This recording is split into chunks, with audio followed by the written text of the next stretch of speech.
Hey, what's up, everybody? It's Matt Johnson. We are back with another episode of Real Estate Uncensored. This is the place where you get actionable ideas, insight, and inspiration to turn your real estate career into a life of freedom. And we're going to be talking about 75 things that you can be doing to increase your lead flow and market yourself online. Unfortunately, due to a scheduling snafu, just a small snafu. We don't have any guests for today. But as always, we are prepared. We've got questions from the Lead Gen Scription Objections Facebook group.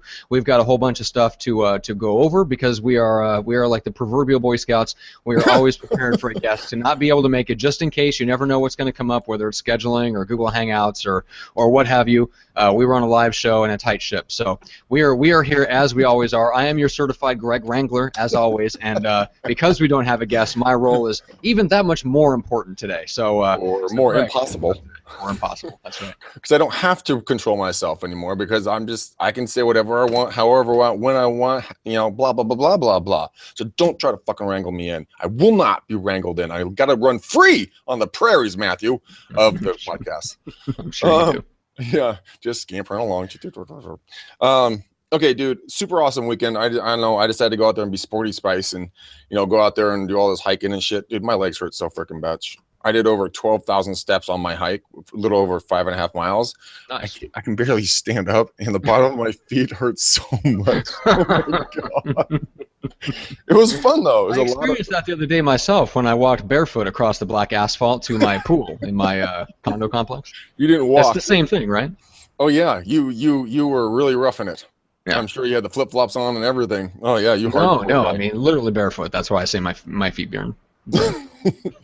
I may have actually burned the underside of my feet. That's actually how they torture some prisoners in some countries, so it's not comfortable. Anyway. So, dude, I got this call from this really, really sweet lady today, and she was talking to me. She's like, "I love your podcast. I love this. I want to get signed up for McDaniel Challenge. But could you not say the F-bomb so much? I was in a public place, and I had you playing, and you said fuck like 4 or 5 times, and people were looking at me, and I was like, ah." So I will not be restrained on my F-bombs, but I will do everything I can to make it, maybe I won't put so much energy behind it. How's that? We'll figure it out. Jason, what's up, man? I don't think he can hear us yet. Yeah, he can't hear us yet, but he's trying to hop on, so. Here we are. Jason, what's up? How are you? What's going on? Good. My apologies. I figured out that Google Hangouts does not like working with Apple Safari. It likes Chrome better. Yeah, no, it does not. They do not play well. They're like the 2 big kids in the playground that butt heads. That's right. These monopolistic companies, I tell you. Sons of bitches. Tell me about it with my new iPhone. All right, so we were just opening the show, so feel free to do what you need to do to get yourself ready. I was just going to throw out a question to Greg here from one of our Facebook groups that we're all a part of. This one comes from Lead Gen Scription Objections group. Super simple. Jason Haddad says, does anyone have a script for seller landing page leads? I'm using Prime Seller Leads, and I've received over 50 leads in 5 days. I am hiring an ISA, and I'm looking for a great script for calling them. So, Greg, you want to address that one real quick? Yeah, it's a pretty difficult script. I've been building it up for years. There's multiple different layers to it, so I need everybody to pay attention and really you write this down and rewind it if you need to. So here we go. Now keep in mind, there's multiple layers. It's like an onion, okay? Hi, my name is Greg McDaniel. I'm a real estate agent with J. Rockcliffe Realtors here in town. I understand you just came to one of our pages and you're looking for the value of your home. Is this true, sir? Boom, done. Bam, mic drop. That was intense. Intense, I say. That's right. Lots of, there was a lot of NLP. There was some thread breaking and thread dropping and all kind of, a lot. Multi-layered. Oh, gosh, I took control of the situation. Oh, you did. I took control of the situation. I reframed it so that I wasn't in the big frame, and then I gave it back the power back to him, so he felt like he was in control. Did you catch all that? Yeah, I think I caught all of that. I caught all of that there was to catch in that script. So literally, that's basically all it is. And you'd say the same thing from an ISA's point of view. ISA, absolutely. Hey, just want to personally reach out and touch base with you. I understand that you or someone in the household just inquired in the value of your home. Are you guys thinking about making a move anytime in the near future? All right. Sounds simple enough. All right. Well, don't make it difficult. Damn. So here's another one. Same Facebook group. Dion Cole says, I have a buyer objection. I want to purchase, this is the buyer talking, I want to buy, however, in 5 years I might have to sell again due to a job transfer. Greg, how would you respond to a buyer with that objection? Most people sell between 5 and 7 years. So pretty much as the normal human being, unless you want to keep paying someone else's bills, or do you want to pay your own bills and have an equity, equity gift at the end of that 5 years? And what if you don't? What if you do move? What if you don't have to sell? What if you keep it as a rental? I mean, honestly, where's your downside? You make equity, you get a tax write-off, and then you get to potentially have a rental if you want to keep it down the road. Buy. Now you have to go qualify and make sure the SOB can actually buy the property. Well, but if yes. you can't. Okay. Yeah, that makes sense. It is kind of an interesting objection because it's so far. I mean, 5 years is so far out in the distance. So I don't know why. I might have to transfer again. In 5 years, I might have to transfer out. That's true, yes. And you may have to put your home back on the market. That's the average. Oh, the tragedy. No, say it isn't so true. I mean, if it was like 4 months, okay, yeah, probably not the best idea to buy. Yeah. 5 years? Come on, bro. Yeah. Seriously? Yeah. All right. So Jason, do you want to pipe in on that one and help handle that objection from a buyer? They're looking to potentially move in about 5 years. Yeah. And, right. yeah. So I mean, and I know you work mostly listings, so if you want to handle it more from the listing side, you're certainly welcome to as well. But essentially, they're not thinking of making a move for about 5 years, so they want to do something now, but they may be leaving the area in 5 years. So how would you handle that? Right. Well, I think it was already handled. The typical person moves in about 5 to 7 years anyway. So I think that really answers the question. And in a highly appreciating market like you're in now, in cyclical markets at least, how I divide the country or the world into 3 types of markets: cyclical, hybrid, linear. In cyclical markets, I mean, they could capture some real good appreciation on the upside right now. Yeah. Of course, that's subject to change and not very predictable, but it's I have lived that. Yes. Well, I was going to say, if you want to pontificate and speculate a little bit here, Jason, this is the perfect time because we're coming up pre-election. They're trying to keep the wheels, so to speak, on things for about the next 2 months now, 3 months, until the election. About 3 months. So, we're either going to have a criminal. We're going to have the criminal known as Hillary Clinton, or we're going to have the guy who really can't say the right thing under any circumstances, Donald Trump. At least not a criminal. Okay? That's right. So the guy who can't say the right thing and the person that can't do the right thing. Those are our choices. That's a very good way to put it because there's an old saying: actions speak louder than words. I think that ought to work against Hillary, but you would think. You would think, but then this is politics, and just like real estate, it makes absolutely no rational sense ever. The truth does not matter in politics or a court of law. The truth is irrelevant. This has nothing to do with the truth. You can't handle the truth. All right, so Jason, what's your feeling on the way things are going? Have we kind of hit a peak where the real estate market is going to react to the election, or something that the Fed is going to do after the election and is going to affect things and kind of take the real estate market in a different direction? Oh gosh, you're asking me to predict the Fed? Good luck. That's kind of. Yeah. But overall, I think we are in a low interest rate environment. I think immediately semi-immediately post Brexit, we just had the Brexit a month ago. That gives the Fed an excuse to keep rates low. Yeah. And that's what they're really looking for is cover, a way to justify the decision of keeping rates low. So I think we're probably in a low rate environment for a while, and that means they're going to juice the real estate market. I mean, look, it's in the government and the central banking cartel's best interest, at least short term, certainly, especially during an election cycle, to keep rates low and cause inflation. And low rates are inflationary, even though we have all this technology and all this debt that is kind of, technology is definitely deflationary. But the question is, of these 2 big opposing forces in life, right? Yeah. You've got monetary and fiscal policy, the government's ridiculous spending and so forth. Then you've got technology, which will win out. I mean, I don't know. The question is is it the 90s all over again, where the technology and productivity gains more than offset what the government was doing to screw things up? But then we had to pay for it, because then as soon as that only lasted until around the time Bush took office, and then all the things happened around the year 2000 with that recession.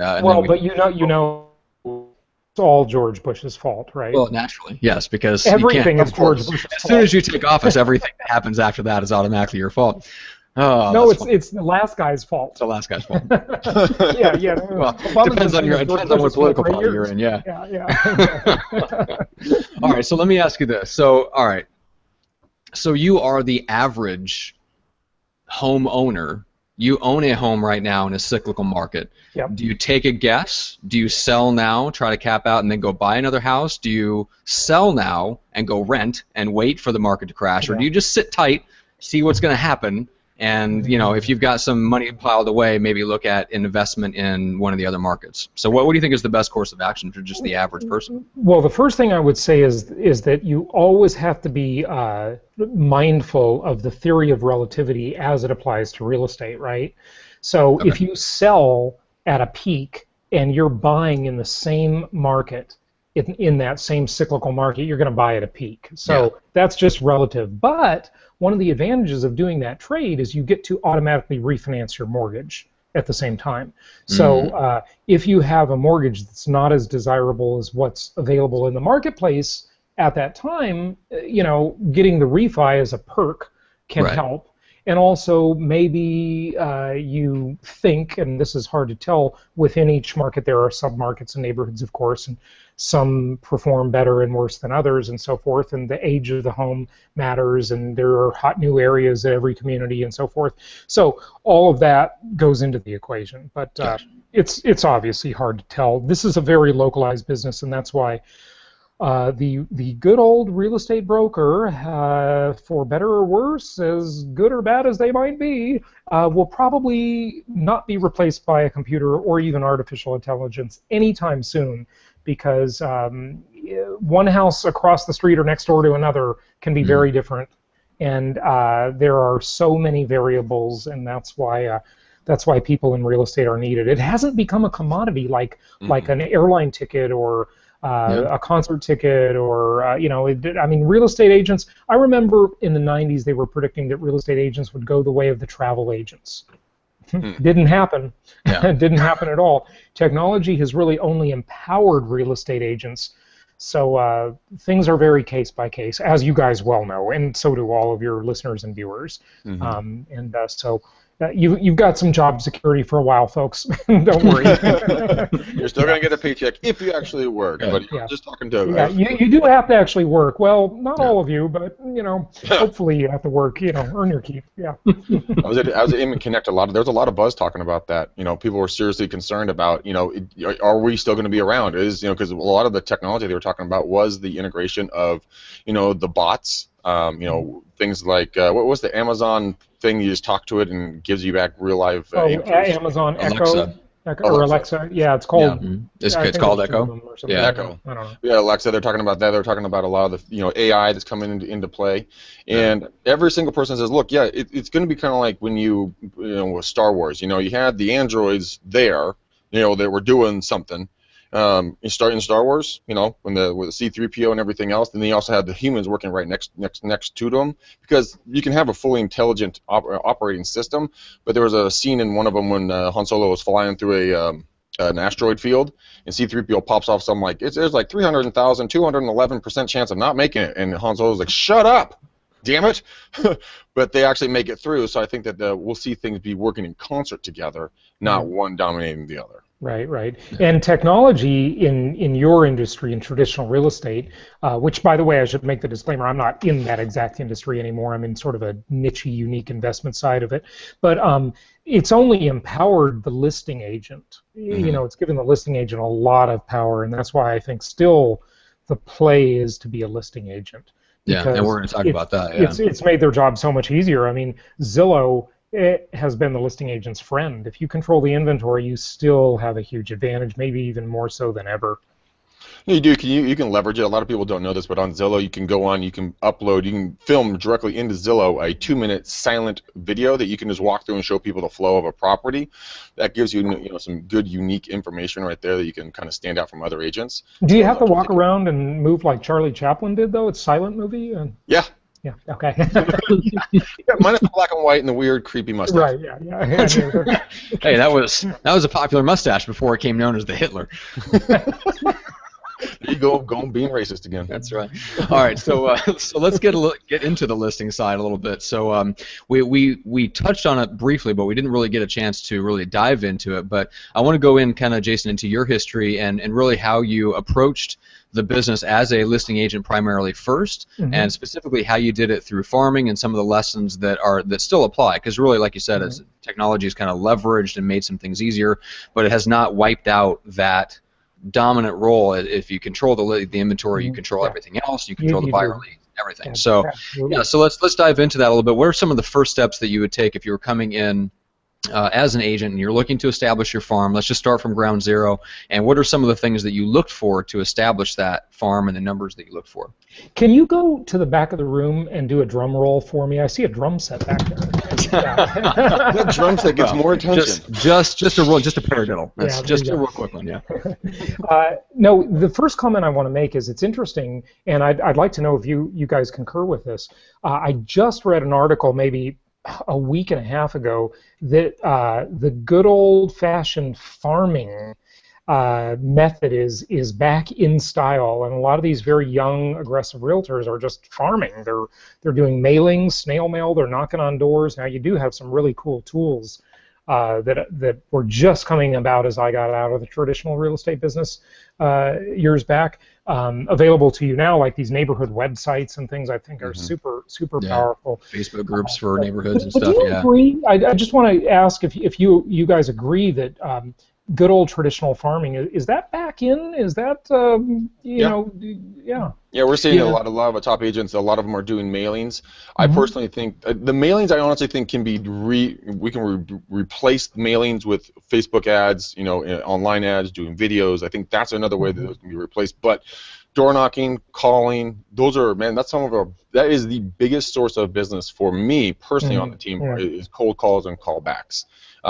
And then if you do it wisely with the technology, and you can do high tech and high touch, like what I've talked about a lot, there's a way to blend these two together. Like if let's say you're out door knocking and you want to know something about a house, guys, go to your phones and download the app called Home Snap. You literally snap a photo of the property, give you all the pertinent information about it. That's amazing. It's super cool. And there's another really cool free resource is a lady, Matt. We're going to get her on our show. She's in Emeryville right here. She has a system called Relola. It's Relola. Create an account on this thing. Here's the logo if you guys want to take a look at it. And you can go and give it has geolocation technology, so you check in at different properties. You go preview for clients, answer about 8 little simple questions on it, and then it will show, and then you can share it onto social media and everywhere else that you went and gave a review on the property. It's really pretty cool stuff, and she's never had listing agents get pissed about it. And it's a good tool for the listing agents, but that's another free thing for door knocking or previewing. So yeah, again, that's just another way to blend high tech and high touch together. But yeah, get out there. It is high tech, high touch. These people have got to be contacted by another human being because nobody wants to get the recorded message or please press 1 to go here. It's like, fuck off. How about a human being just picks up the phone and goes, hey, this is Greg, how can I help you? Magical. Yeah, no, I agree with you. That high touch component is super important. So, to dive into that a little bit, that's a great tool. I'm looking at Reloa now. And what was the other one? I know that I had that app on my phone before. It's Snap House or something? Home Snap. Home Snap, or there was an app like it, but I remember I used to have that. I don't know where it went. It just disappeared from my phone somehow or other. Things like that happen. To answer your question, though, the key is, as a farmer, number one, pick a farm area and stick with it. Okay, you've got to just pick one, and the good old, I tell you, I don't think the numbers have changed.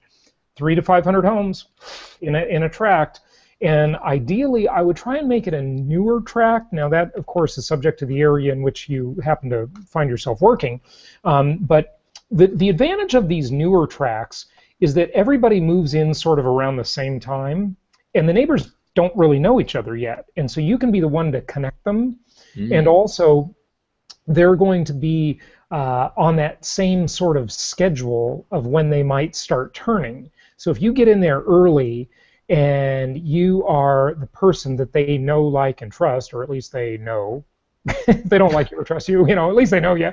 And you're the person who's in there, and you can have a huge advantage because the other realtors don't think that neighborhood's valuable yet. You've got to I had Harvey McKay on my podcast once, and he's the guy that wrote all those best-selling books with the fancy, funny titles like How to Swim with the Sharks Without Being Eaten Alive, and one of my favorite book titles of his is Dig Your Well Before You're Thirsty.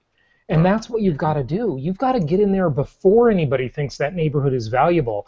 When it's a year old, when the first people moved in 1 year ago and they're not even thinking about selling, that's your market, okay? And so you've got to work with buyers or expired listings or FSBOs or whatever you want to eat in the meantime. But your long play, your delayed gratification play that's the big home run, hopefully, is that farm area. And so you get to know everybody, and you don't even have a competitor in there yet. They're thinking like, what is this guy, an idiot working? No one's going to sell there yet. And then there will always be the one relo, and that'll be your first listing, okay, the job transfer. And then there will be a divorce, and you'll get that listing too. And you got them because no one else was in there, and suddenly you're the market leader. Yeah. And so you've just got to get to know everybody. Good old-fashioned relationships. Yeah. That's the key. And so you do that by knocking on doors. You do that by snail mail. You do that by maybe calling. Of course, you've got to obey the laws on all of this stuff, or at least know that it's easier to apologize than ask for permission sometimes. Yep. Not necessarily less expensive, but easier, yes. Yes, the bad boy type mentality. But obey the laws, but you don't have to obey the stupid homeowners association, okay? Because the homeowners association is an illegal government, okay? That's what I call it. It's an illegal, unchartered government that doesn't allow recourse. Maybe you've noticed I'm not a huge fan of HOAs. No, I wasn't coming through at all. I'm really glad we could clear that up. Yeah. Hey, listen, they serve a little bit of a purpose, but like labor unions, they've just gone too far. That's all. In concept, they're okay. Okay. In concept, but in execution, sadly, they screw the pooch more often than not. There was an HOA here in my marketplace, no joke. They will fine you for the following things. If you park in your driveway for more than 30 minutes. 30 minutes? If you leave your garage... In your own driveway? In your own driveway. Oh, I'd be egging some houses. Oh, no, it gets a lot worse. If you leave your garage door up, they will fine you. If you use your garage as storage, they will fine you. And I'm like, fuck you so many times over. It's my house. Yes, sir, you signed the waiver right here. You can't do anything. Besides, would you like to take a leak? You need to have a permit for that. It's like, damn it. You guys do not have a family-friendly show here with the F-bomb, do you? Yeah. No. We were talking about that right at the top of the show. I have prevailed upon Greg, and it has been so far unsuccessful to leash him in a little bit. I thought you were the Greg Wrangler. Yeah, I thought so. I'm just going to start muting you when I feel one coming, when I just feel that F-bomb coming out. But anyway, so let's go back to the relationship building part of this. So you got your door knocking, ethically. You've got your mailing. You've got, kind of take me deeper into how, Jason, how would you go about becoming that go-to person that introduces new homeowners to each other and facilitates maybe some events and some things like that that kind of establishes that role? So try and, if there's a homeowners association, try and cozy up to them, those Nazis, okay? And offer to sponsor their first neighborhood get-together if they're going to have a little party or something like that. Sponsor That's a good idea. Okay? But don't be over the top. Don't try to put all your signs up, and just become friends with people and offer value, and just do the right thing. Obviously, do it tastefully. And what I say by the HOAs is, I'm just saying if the HOA has a rule that maybe it's gated and you can't go in there and door knock, if you go in and knock on a few doors because you had to tell some people something or do a little survey or something like that, that's what I'm saying. I mean, be willing to push the rules a little bit, but don't go overboard because it'll be a problem, obviously. And so you do that, and once you get a list as much as you can, And by mail in the beginning, you can do raffles, you can do giveaways, you can provide a resource, and I think the resource is a really inexpensive and a valuable thing to do, a neighborhood website. Try and buy up a domain name that matches that neighborhood. Yeah. It could be the Oaks Neighborhood Network or something like that, or whatever. Whatever. You can think of a million permutations of domain names, right? And get that domain name, put up one of those little neighborhood type websites on there, and you know what these are. There's all sorts of, I'm sure, companies that make those, or you can do it yourself with WordPress and a plugin I think called BuddyPress, which is a little social network basically. And people will have stuff for sale. They'll need babysitters. They'll want to do neighborhood watch. If there's any crime issue at all, offer to sponsor a little neighborhood watch meeting, and get them the little neighborhood watch stickers and all of that kind of stuff, and just be a resource, okay? And get people connected and using your neighborhood website. I think those neighborhood websites are super powerful. Newsletters, all the usual stuff. I do want to say that as far as snail mail, in the old days, what I used to do is I would always have, now let's see if I can remember them, this is a test, ooh, I may fail, 5 things. Every time you got a listing in your farm, there were 5 pieces of mail you could send. One is just listed, another one is you're announcing an open house, okay? And then just sold, just closed escrow, you have a new neighbor. Those are the 5, okay? Now, you could do more. You could say just ordered home inspection. I'm joking. Just ordered the termite report. Just talk to the loan officer. Loan approved. With nothing but termites on it. It's great. Very. Okay. You could get really granular on that just as an excuse to mail. Man. But no, I think there are 5 legitimate communications that go with every listing. And of course, now you can put this into that neighborhood website as well as snail mail it. And ultimately the goal is to get off of the snail mail as much as you can. But good old snail mail, as much as I hate to promote the U.S. Postal Service, it's not bad. I mean, it's really not bad, Well, it's one of those things where it's like at some point, as much as I love permission-based marketing, I mean, at some point, for people you don't know, see if I can get my camera to refocus, at some point you have to interrupt somebody. If you don't know them, you have to interrupt them in an honest, ethical, value-added way. Just be a resource. Offer a resource. Yeah, and that's one of the best ways you can do it. Yeah. So people want to know what's going on in their neighborhood. They're all like that old show you saw on Nickelodeon, Mrs. Kravitz, right? Wasn't that the neighbor that was nosing into everybody's business on Bewitched? Or something? No clue. I don't know either. Nick at Night, those reruns, Oh man, Bewitched. Bewitched was before my time, even on the Nick at Night reruns. Well, it was before my time too. Thank you very much. Yeah, that was going to say. The reruns. Well, you said Nick at Night, yeah. So I know you weren't watching the original ones. Yeah. The first run, those must have been exciting first run shows, in the day. Oh, good Lord. Yeah, Adam Carolla yells all day long about how crappy TV was in the 60s, especially late 60s and the 70s. Yeah. They had no choice. That's what happens when you only have 3 channels. Hey, we'll look back today and think it was crappy today, too. Yeah, monopolies are bad. But, hey, we'll probably look back today and say, oh, my God, that TV in the 2000s, it was awful. It still is bad. You ever watch daytime TV, everybody's sick and stuck watching that shit? Yeah. You want to get healthy so fast just so you don't have to be subjected to that. You're like, oh my God, I'm getting dumber. I just lost 10 IQ points. All right. If I have to watch The View one more time. Yeah, don't do that. That's not good for anyone involved. We don't want to accidentally boost their ratings and cause them to keep that show on the air any longer than humanly necessary. I'm telling you, though, I don't have regular TV at all anymore. I just have streaming services. But I tell you, I love all those documentaries on Netflix. You want a recommendation? Yeah. There's a great one I just saw, one of the best I've seen in a long time. Okay. Poverty Inc. Inc. Watch that. It's really good. And it's just all about the what I never knew existed, the poverty industry, okay? Okay. And that's about how, all these big forces, whether by intention or not, are trying to keep people poor. Because it benefits perverse incentives. All these organizations, including the celebrities. They picked on Bono a lot, who I like his music, but I don't know. Interesting. And Poverty, and there's another good one. I keep talking about it, but the new Tony Robbins documentary called "I'm Not Your Guru."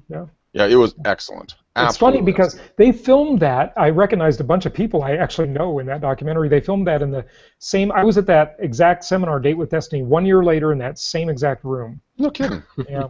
That's awesome. I want to go to the date with Destiny after watching that. Looked like a powerful event. Yeah, I don't know if you need to so much though after watching that. You know, you can save yourself. And I got it. Good enough. I've seen the Netflix documentary. It's close. It's not that far. It's pretty realistic, I thought. Oh my gosh, that's awesome. All right, so let's talk about how to further those relationships and turn them into real listings, right? So you're out there, you're introducing people, you're providing value, being a resource, yada yada. Let's say you develop some real actual friendships and relationships with people, and you're being a resource to them. So let's say someone mentions a need, or they hint at something either that they have, or especially I think this is more common, that they notice something in their neighbor, like, you know, I think they might be, you know, maybe their job is transferring them. I think they're not, you know, they're actually getting divorced. I think they might have to sell. So you recognize a need, and you're talking to a neighbor about something else that's going on in the neighborhood. So how do you jump on that in an ethical way to like treat it as the lead that it is, without like scaring them off and not getting a legitimate referral? Well, what do you mean? Like the neighbor? You notice that the neighbors are. You hear a lot of fighting, domestic violence. No, not domestic violence. No. Oh, this must be a divorce that's going on. Exactly. So you go knock on the door and you say, "Hey, can I sell your house?" That's right. Show up. Like, hey, I hear things aren't going so hot. Let me offer my services, and here's a card from my friend who's a divorce attorney. Yeah, exactly. Oh my gosh, no. No, I mean, you know, if you can just be upfront about it. I don't think people most people do not mind. You know, they all know everybody's in business, and most people don't mind if, you know, they know what you do, they know what you're there for. You're there to help them solve a problem, sell their house. I think, you know, is this like a realtor self-esteem problem, or what are you talking about? Probably. No, it's more of a question of how to handle when a need comes up, when you get that, when you're in conversation with somebody and they hint that either they're looking to make a move or they know someone that is, how do you take the next step to actually get them to follow through, either to meet with you about their own need or to actually take the step of giving you, either referring you to their friend or whatever that has that need? Right. I think that's where that breakdown occurs a lot, is people will provide a lot of value, build relationships, yada yada, but when it actually comes down to getting the appointment or getting the referral, that's where they fall down. They don't correctly, they don't handle that expression of interest and actually carry it through to getting an actual appointment or an actual referral. Does that make sense? Yeah, I would agree with you. And you know, the thing is, in your farm area, you want to just be the person who's kind of always around. Okay, so if you need to sort of softly approach someone, you can just act as though, and you don't really, this shouldn't need to be an act because you're actually doing it anyway, right? Okay. You're around the neighborhood. You're knocking on doors. You're making calls. You know, you have news to deliver to them, or you're surveying the neighbors for something. So I don't think that should really have to be an act. It just, so, you know, it might be a little coincidental if you know, the neighbor told you that so-and-so is going to sell. And it's not necessarily always a big secret. I mean, you know, do you think they go to their neighbor and go, hey, you know, we're going to get a divorce, and, you know, or we're going to get a job transfer, and, you know, don't tell anybody, but, you know, the realtor knocked on my door and I told them. I don't know. You know. I mean, just be tactful and be smart, obviously, right? You know, but the other thing I'd say that's really important, and this isn't to your question, but I don't want to forget to mention it. Incredibly important that you're using some kind of CRM or customer relationship management system, because in my farm areas, I'll tell you, I had huge competitive knowledge that my competition did not have, and that was this. When people would rent their properties, even if I wasn't the agent that did the lease, I knew when that lease was expiring, and I would set contact points. I was using ACT, you know, this is the old days, okay? And then Top Producer I used a little bit as well. And I would set waypoints where I would contact that owner during the term of that lease. So I might contact them, you know, 3 months in. How's your tenant doing? How's your property going? Is it all right? You know, do you need anything? Oh God, I gotta evict them. Oh, they don't like being a landlord, so maybe it's time to take a listing. Halfway through, check in with them, 3 months before the lease is expiring, and call them with specific knowledge and make them know you have knowledge. Make yourself look like the expert you are.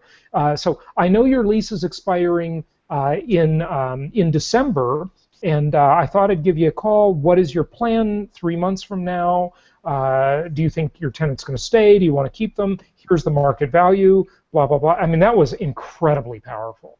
And the philosophy is, look, dig your well before you're thirsty, play the long game, and that's what I was always willing to do. A lot of my competitors were just far too focused on instant gratification, and that's why I was very good at farming. And so that's what you need for farming. Now, in contrast, I wasn't great at buyers. I didn't like working with buyers very much.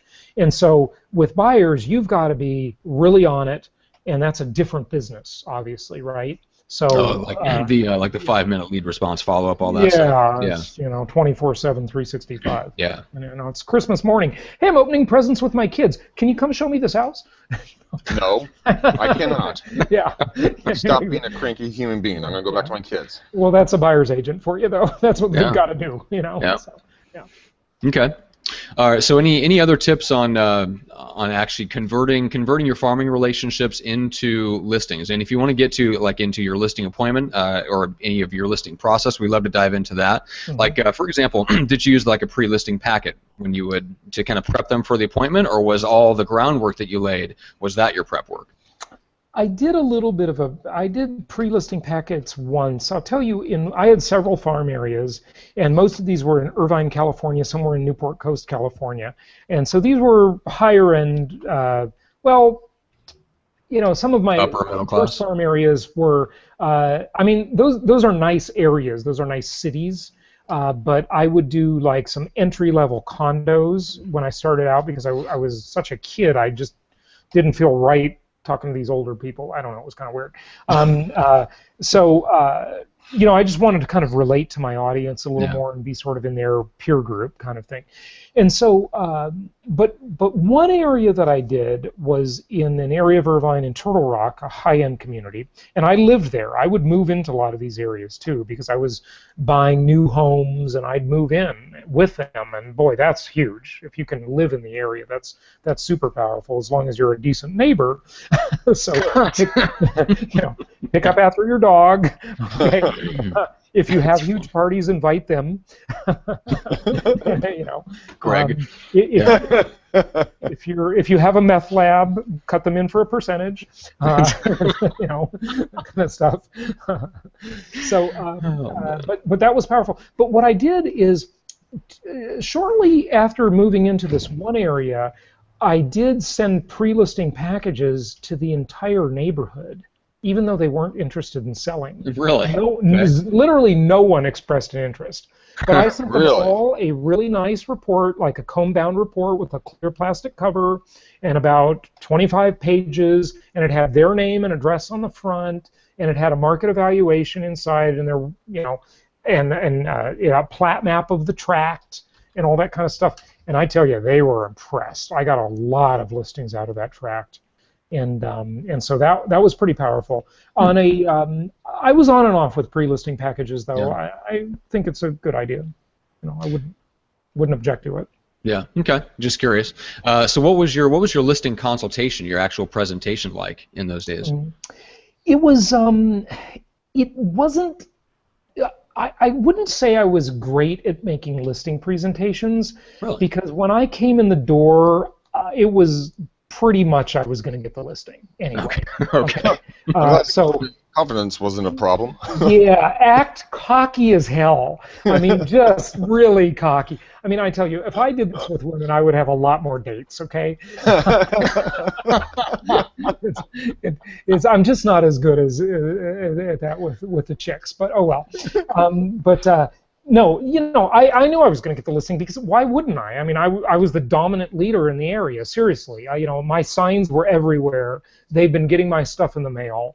I mean, I knew more than anybody else knew about the tract and the properties. I'd done my homework. Mm-hmm. And so when you dominate the farm, you don't have to be good at your listing presentation. Now, it doesn't hurt to be good as well, but I wasn't real salesy. I never was very good at chasing FSBOs or expired listings. And for that, if that's your thing, you've got to have a really solid presentation, and you've got to be more salesy. I could be just kind of soft sell. I'm your friendly neighbor. I'm the local farmer. You know, they didn't know farming, right? But you know, that's what I thought. I was the farmer, and I was just the market leader in the area, and I had the market share, I had the knowledge, I had the buyers. You know. So. Yeah, it's interesting though. I mean, but in order to get to that point, you didn't have to change and the confidence. But to get to that point of being the market leader, I mean, there was a time when you weren't the market leader, but you were still. But the marketing that you were putting out allowed you to kind of have that same mentality and go to the listings with the same approach and still win, right? You know, that's a very more aggressive. Well, actually, that's a really interesting point you just made, and I never quite thought about it that way. Because when I wasn't the market leader, there really weren't any listing appointments. Okay. Because I was in there. I really specialized in this idea of new tracks. Right. Okay. So a new track would be built, and a few months, well, several months, maybe 6 months after the people had moved in, they'd know who I was, and they weren't ready to sell. Right. Okay. And I would be in there before the other competitors. I'd be playing the long game, digging my well before I'm thirsty. Okay. How many plots or tracks were you working at any given time, and were you doing them on a kind of like an age basis? So you're kind of starting with like the youngest to the oldest, and then kind of doing a rotation. I mean, how did you select your tracks? I didn't do that. It was because I was just subject to what was being built at the time. So the first farm I had was an area in Irvine called Wynwood Townhomes and Wynwood Garden Homes. It was like 320 houses or something like that, and there were 2 sections.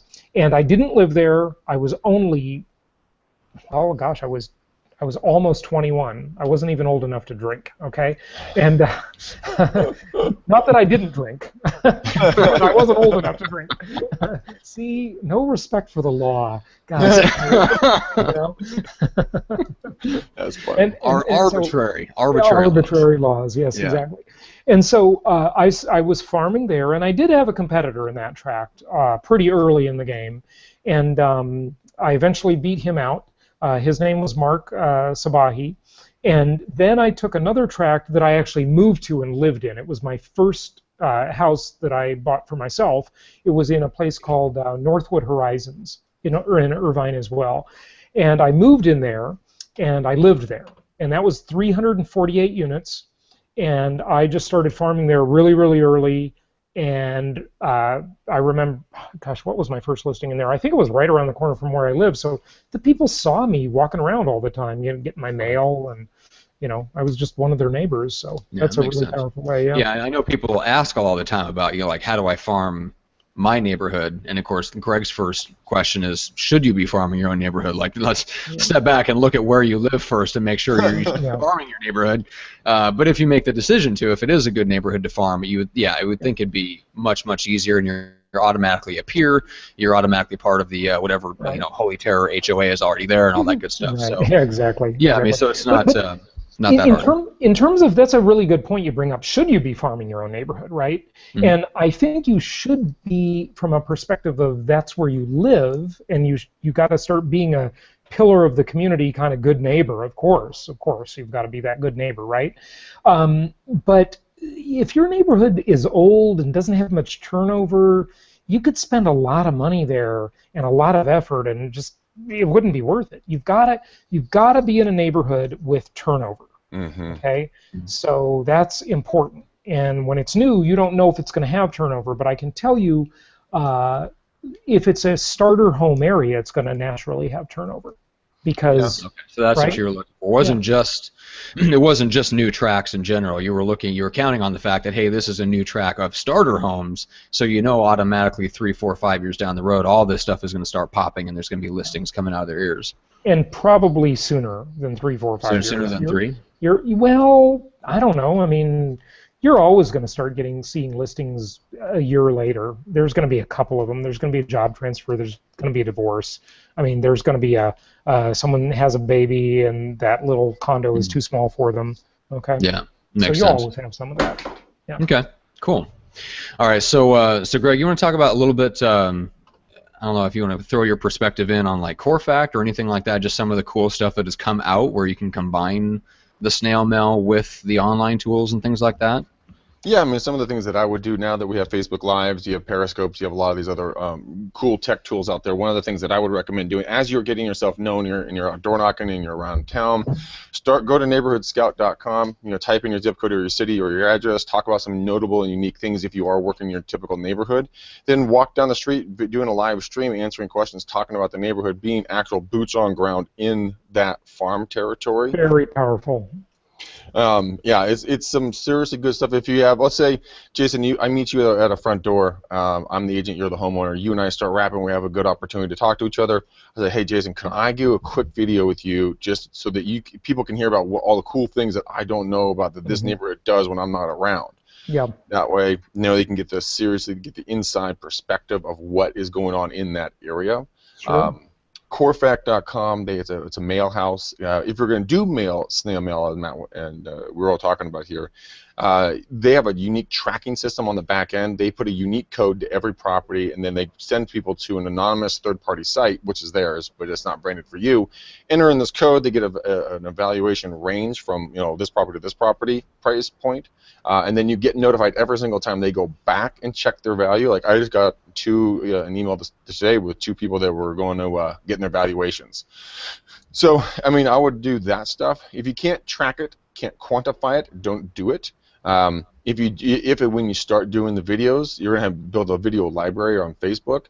You can go and you can then reference people back to your Facebook page and say, look, you're interested in this neighborhood. Here, go here and see what Matt said. Go here to this neighborhood and go see what Jason said. And then you become, it's not you tooting your own horn. It's the neighborhood speaking itself. Mm-hmm. That's great. I had the founder of Neighborhood Scout on my show. Oh, cool. And you can just share those statistics in your own marketing pieces, and you could put it behind one of the those core fact websites, where they have to enter in their email address before getting access. And yeah, there's so many cool things you can do today. So many cool things. I mean, there's a site out there just for you guys just to kind of check it out. It's kind of on track, not 100% on track. It's called Utility Score. So you can go to myutilityscore.com, and it'll give you an idea of what your potential utility costs are going to be for the year, and then recommendations if you were to put like solar or new windows or whatever else on, how much you could save on an annualized basis. Interesting. That'd be a value add. Yeah. Sure. Yeah, something you could talk to people about. So, anyways, that's something you could just offer out. Hey, it was really nice talking with you, Jason. Thanks for your time. By the way, I know it's a hot day out here. That's why I'm sweating like a stuck pig, in the South. But if you'd like to, maybe break down and save some money, take a look at the site called Utility Score and see if you can save some money. Oh, thanks, Greg. All right, cool. Later. Mm-hmm. Just something interesting. And all you buyers agents, you can use that site to talk, or even appear to be more of an aficionado of the neighborhoods and be more of a finger on the pulse of what the market is doing by saying, well, actually, if you're at a solar, there would be an opportunity for you to save $2,042 on an annualized basis, and you're out of a score 100, you have a 62%. So, 100 is good, 0 is bad, and people will be like, huh? Okay. I think he just said something cool about saving money. Yeah. The wife is like, I buy more shit.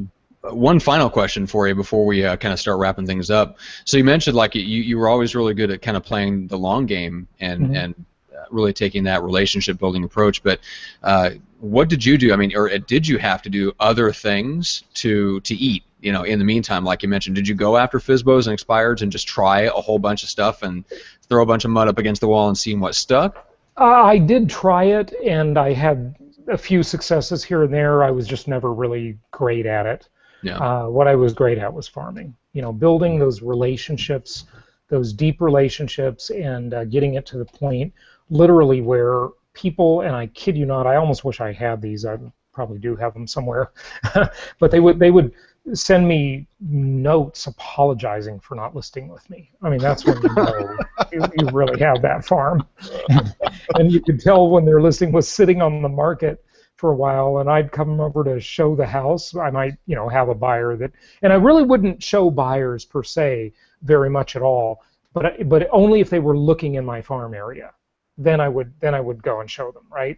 Okay. And And so if I had a buyer that was looking in that farm area, I would show that house, that other listing that my competitor got that I didn't happen to get for one reason or another. And, you know, it was like you'd think Brad Pitt walked in the door with a buyer. I mean, these people, oh, Jason Hartman is coming to show the house. My God. Put your Sunday best on, everybody. You gotta look good. I know all of your listeners and viewers are thinking this guy is such a cocky jackass. You know? Look, they're used to Greg and me, so it can't possibly get any worse. No. But listen, you know, it was like that for other people in other farm areas. That was just my area. Okay, so try to become that sort of local celebrity. You know, it's a small pond, but that little pond can be very lucrative. If you have 500 houses, say you have a total of 1,000 houses in your farm, and 10% of them turn every year, and that's 100 properties. Okay, now this is an inactive year in a really active market. I get that. Okay, and maybe those are entry homes, so they turn a lot. You know, they're not like established big family homes where people stay a long time.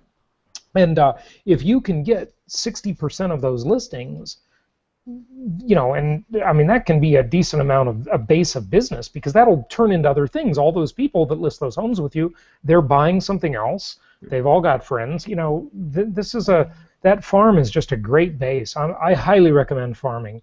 I remember the thing that really got me into farming. I saw this ad in a real estate magazine, and it was an ad for a real estate newsletter, and it was just promoting a newsletter. It was a little classified ad in the back of the magazine, and it said, "Stop selling real estate and start selling yourself." And that was it. That little ad had a huge impact on my career, because it was too hard to sell real estate. The inventory would change constantly. It was all subject to whatever the buyer liked, but I could control me. You know, I knew I could become that commodity that people wanted to list their property with. I can't control what inventory is out there for a buyer to see. And so you're in a much more powerful position, obviously, when you're a listing agent.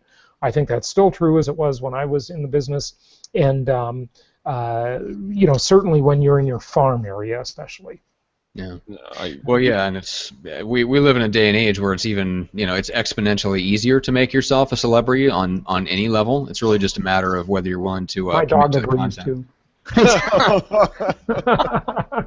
This is Coco. Hi, Coco. She pops up like, "What are you doing? What are you doing?" That's our first pet cameo ever on a show. I think so. Hey, she has her own Facebook page. Your audience should friend her. Coco the dog. Yeah. And by the way, you know, that's another thing we didn't talk about. As far as building this brand for yourself and building this image, you know, if you have a dog, play that up, right? Some uniqueness, whatever your uniqueness is, bring that out in your marketing materials. Very powerful. Oh yeah, absolutely. Anything to make you stand out, whatever's socially acceptable in your neck of the woods. If you can bring the dog out, bring the dog out. I didn't thought about this later, and wasn't the wisest idea. I really liked it. It was this boxer that I was kind of watching, and I'm like, oh, it's a hyperactive animal. I'll take it door knocking. Bad idea. Boxers jumping all over people. Doors are slamming. I'm like, maybe you're gonna wait in the car, hound dog. Yeah, right. I mean, I have a friend of mine. She has this cute little what are those little tiny little dogs? Chihuahuas. Okay. And she has a little tiny little Chihuahua, and I'm like, maybe she should take that door knocking, because that's just like nothing but cute fluffiness. Yeah, right. You know, kids and puppies, man. Yeah, kids and puppies. You can get the kid walking the puppy. Hey, there we go. Money. If you don't bring the dog with you, you can have the dog in a photo, okay? A photo or a video, right? Yes, absolutely. Not chasing the mailman. No, Fido, leave the mailman alone. No. Not the video to show everybody. I did a whole series, now that you're making me think of it, and I know we got to wrap up, I got to jump too, but I did a series of ads with my dog back in the day, Chester, and I nicknamed the dog Escrow, because, you know, California's an escrow state, right? And I remember one of the ads was I was leaning against a tree like this, and on the other side was Escrow, the dog, with two front paws on the tree looking at the camera, and it said, "When you need a realtor, don't go barking up the wrong tree. Call Jason and escrow." And people would constantly ask, "How's escrow?" As if it was never the dog's real name. But it worked quite well. And then I had another ad where I was shaking hands with the dog, and it said, "Loyal, dependable, trustworthy, ... so is the dog." And what was the other one? Oh, there was another one. I took Escrow's dog house, and I put a big sold sign on it, and the dog was halfway in and out of the doghouse, looking at the camera, really cute. And what did that one say? Oh yeah, when you need a realtor, don't end up in the doghouse. Nice. Call Jason Hartman. Probably had a lot of play on those too. Oh, yeah. That lasted for years. I couldn't believe it. Isn't that crazy? Just something 3 to simple. 5 years after I did that, and people were still asking. It's amazing. Unbelievable. Yeah. Greg, you still have. You guys are using your logo from how long ago? When I was a toddler. When you were a toddler. Just about. You look like you might have been a toddler in that picture. I just stepped out of junior high. No, my team, for whatever dumb reason, will not change the photos. I'm like, guys, I look like I'm 12. They're like, that's funny. Let's keep going. I'm like, no, guys, you gotta. It's like glamour shots for us. But the logo sticks. People recognize us. We're known as the three guys in blue shirts. But yeah, once you get that brand out there, it sticks. People remember it. Triggers that heart string in there, and they're just like, oh. Yeah. As long as you have the goods on the back end to back it up. Yeah. That's the key. But even if you don't have the goods, you might as well have the brand. Doesn't hurt. Yeah. It's better than no motto. Yeah. We may not have the goods, but we have the brand. Hey, look at the president we have, Mr. Empty Suit Obama. Oh Lord, we could go for hours about politics. Oh my God. Yes. I think your listeners know where my politics are, but I don't know how anybody in real estate could possibly be a Democrat. I just don't get it. That makes no sense to me. That's a whole other conversation. Half of you hate me. In fact, maybe one of you hate me because half of you are Democrats. I think we're good. We're all good over here. I'm a libertarian, and Greg is probably, if you pinned him down, something between a conservative and a libertarian. You've got to be a libertarian. It's the only way to be. That's right. It's the only sensible answer. It really is. We're going to do a whole episode, Greg, on the non-aggression principle, and Greg is going to fall asleep. What? I'm gonna secretly go into your Audible account, Greg, and just download like Man, Economy, and State or something like that, and I'm gonna delete all your other books. Road to Serfdom, Atlas Shrugged, all of that good stuff. That's Atlas Shrugged, a svelte 37-hour audiobook, I'm sure. Got time. You take a week off for it. It's worth it. And anything by Milton Friedman, of course. Freedom to Choose. It's phenomenal. Yeah, Milton was awesome.